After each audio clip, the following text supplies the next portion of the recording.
जय श्री कृष्णा। आप सभी कामदा एकादशी व्रत कथा का रसपान कर रहे हैं। कामदा यानी सभी कामनाओं को पूर्ण करने वाला ऐसा एकादशी। इस एकादशी पर व्रत करने से मनोकामनाएं पूर्ण होती है।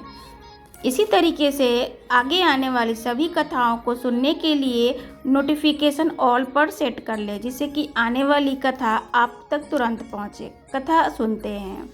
भगवान श्री कृष्ण ने धर्मराज युधिष्ठिर को कामदा एकादशी की कथा सुनाई थी। पौराणिक कथा के अनुसार प्राचीन काल में भोगीपुर में पुंडरीक नामक एक राजा था, जो हमेशा भोग विलास में लिप्त रहता था।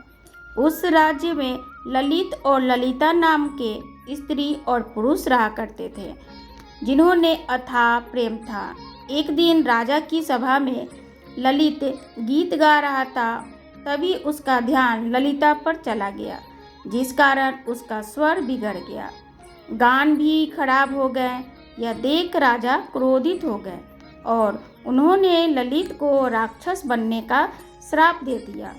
अपने पति की यह हालत देखकर ललिता बहुत दुखी हुई।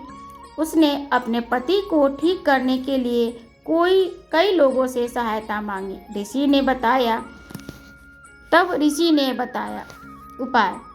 किसी के बताने पर ललिता विंध्याचल पर्वत पर श्रृंगी ऋषि के आश्रम पहुंची। वहां जाकर उसने अपनी व्यथा ऋषि को सुनाई। तब ऋषि ने उसे कामदा एकादशी व्रत करने की सलाह दी। साथ ही ऋषि ने कहा कि इस व्रत की महिमा से तुम्हारा पति फिर से मनुष्य योनि में आ जाएगा। ऋषि के कहे अनुसार ललिता ने विधि पूर्वक कामदा एकादशी का व्रत किया और भगवान विष्णु का ध्यान किया। व्रत पूरा होने पर भगवान विष्णु की कृपा से ललित फिर से मनुष्य योनि में आ गया।